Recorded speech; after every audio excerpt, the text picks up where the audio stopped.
The things that I learned in Utah. So I went to Canyonlands a couple weeks ago, just completely foreign land to me. Needless to say, I learned a ton while I was out there. So that's what this video is about, as well as just a bunch of other Utah things that I learned. A lot of this video is not going to have anything to do with backpacking, so we'll go over the backpacking stuff first. So the first thing I want to talk about, and I know you guys want to hear about it, just the first thing I want to talk about, Wag Bags. Canyonlands National Park. It's all rock. You just can't go pooping on every rock. There'd be poop everywhere out there. You have to pack out what you're packing in. So number one thing I learned in Utah is how to use Wag Bags. Except I didn't use a Wag Bag. I knew before I even set off on that trail that I probably was not going to need to. My body just knows when it needs to shut down certain bodily functions to get me through certain things in life. And I just figured being out there in an area I've never been before with a bunch of people I've never met before that my bowels were not going to be moving. So I didn't have to wag, unlike almost everybody else on that trip. Am I a little bit disappointed that I didn't wag on that trip? Yeah, I feel like, that was my opportunity to get to poop in a bag, and I didn't do it. I mean, I still got the Wag Bags here, so maybe I'll practice in the woods out back. I live in town, there's no woods in the back. Oh, and I'm gonna say apparently a ton in this video. That's like my go-to word for when I'm describing or talking about something that I don't know what I'm talking about. Apparently this is what I was told about this, and apparently this is how you're supposed to do that. So there's just gonna be a ton of apparentlys in this video. Just get used to it. Maybe I'll start an apparently counter down here somewhere. Yeah, I think we'll do that. Number two, trekking poles. I almost brought trekking poles. I did a video on poles not long ago, and I said I was going to bring some. Ended up not bringing any because Devin told me that we probably weren't going to need them. And that was definitely a good call. The elevation out there that we did was not like elevation here at all. It was mostly flat and climbs. I pretty much was happier having my hands free to help climb, especially going up. Even if I would have brought 2 trekking poles, which I did bring one, but just because that's my tent pole. I need that to set up my tent. You're pretty much just on shelves the whole time, going up and down, like steep climbs, but you pretty much need your hands for those, not trekking poles.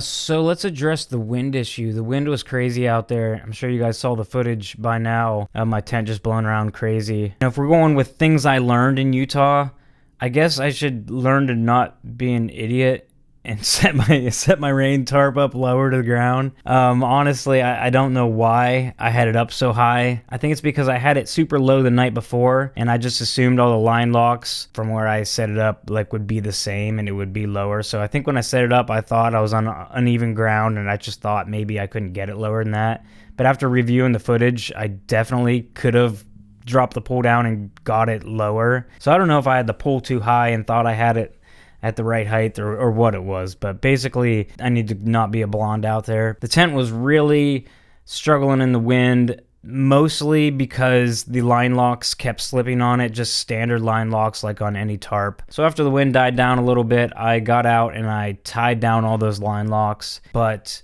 the sand coming in my face, that's something I learned. I definitely learned what that feels like. Everybody was getting sand in their tents on that trip, and I guess that's just part of the desert living out there. So that was kind of cool. Like I said in the video, I put my windbreaker over my face to block the sand, and it's okay. I mean, all my gear is just covered in sand. I had to dump all that out when I got home, but worth it. Man, I do stupid things sometimes in videos, and I leave them in, and I don't always want to leave them in like that, like setting that tent up wrong. I wasn't going to cut all the footage I took of that tent just because I was displeased by how it looked. But there's so many times when I mess up and I don't think of things while I'm out there, and then I just upload it for the whole world to see and criticize me on it. And I do that for you guys, the fans that actually watch all these and comment on everything and appreciate my honesty. That's kind of a thing that I've noticed people enjoy about my channel, is that I don't fake things. Like, if something happens, I'm going to show you, I'm going to tell you the truth about it and everything. So after getting comments like that, it makes me want to keep it going. Just like this last video I just posted where I went tarp camping with my daughter. Couldn't get a fire going. I mean, it makes me look like a complete idiot in that video. And I didn't film it the night before. And just on the way out, I thought, you know, well, what is this video? I come in, we make some food, we camp, we leave. It's like, there's not a whole lot of story there.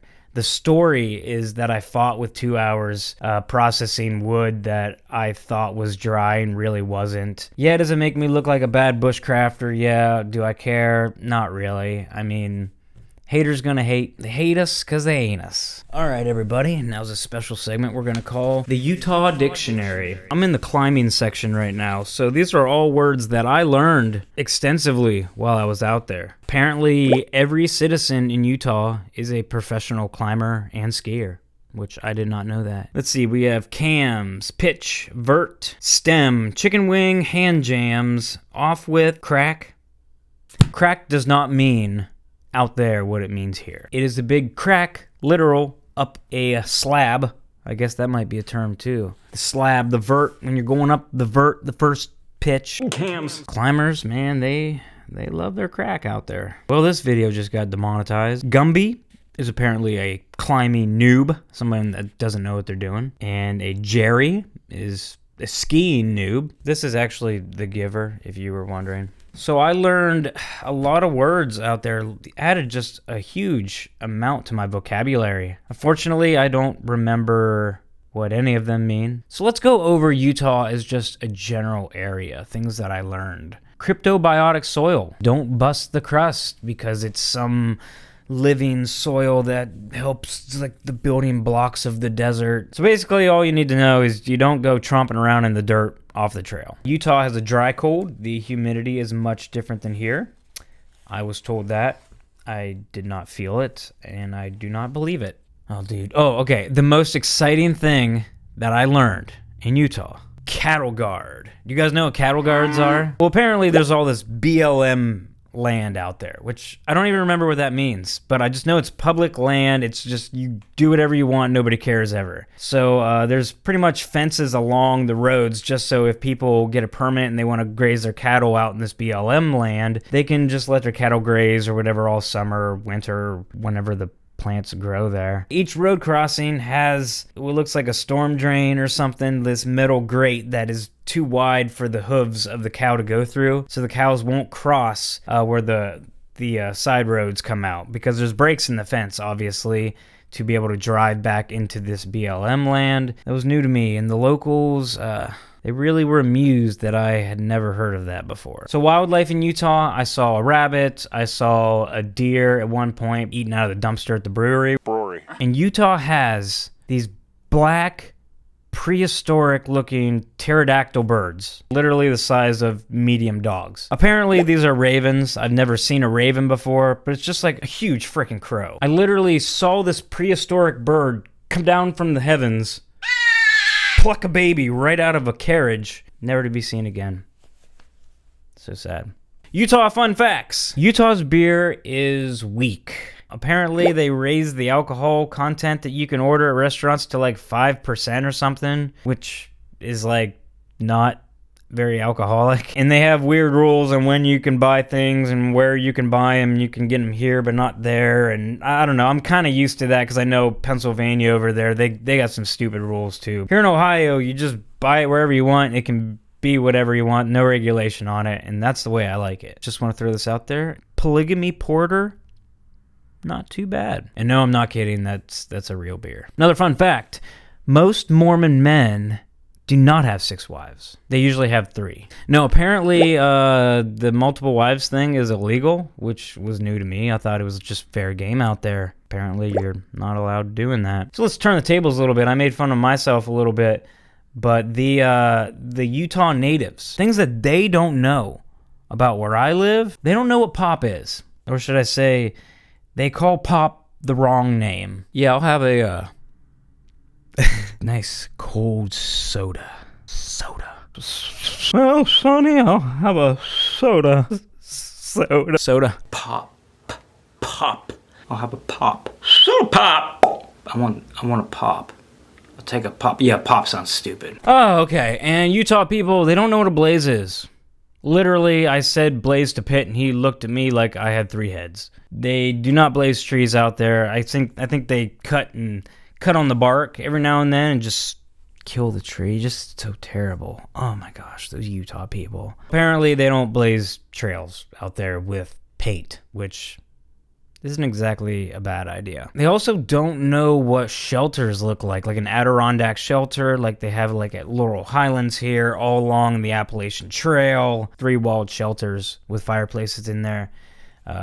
We were kind of explaining to them what those were. The trip was very, very eye-opening for me. Utah is just a crazy place. I want to backpack like in every ecosystem. Like I just want to travel. I want to go do everything I can. And when I'm banging out these trips out west, like the desert trip, it kind of, like I really wanted to go backpack the desert, don't get me wrong, but it was kind of the one that was just kind of lower on the list because I thought it would be kind of boring, just kind of barren. It was so much different than everything I know. I should have knew going into it that it was just going to be this like huge, like epic, eye-opening experience because I've never even seen anything like this in my life, and it was just really, really cool. The whole experience was so enjoyable. I liked it just as much, if not maybe more, than hiking in places to the west that are, you know, still kind of foreign to me, like Oregon and Colorado. Like I'm used to trees and dirt and grass. Man, the rocks and everything, it was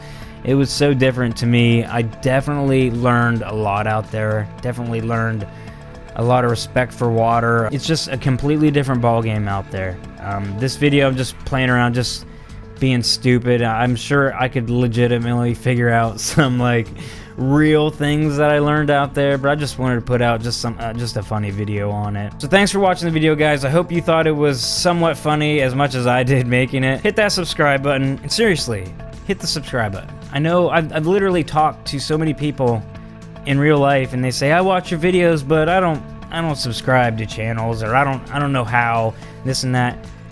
Just look like a couple lines below this video, it'll say subscribe. You don't have to make an account. Most people already have a Google account if you have a Gmail or a computer. Like you might already have a Google account, which Google owns YouTube. So hit that subscribe button, and then my videos will pop up in your YouTube feed whenever I upload one, so you won't miss anything. So if you're still with me, in the comments below, I want to hear your stories of things that you learned when you went across country, or maybe, you know, internationally somewhere, things that really blew your mind that you had no idea exist, that's just a complete normal part of life to the locals in the area. Put your stories down below. I really want to read them, and that'll do it on this one. See you on the next one.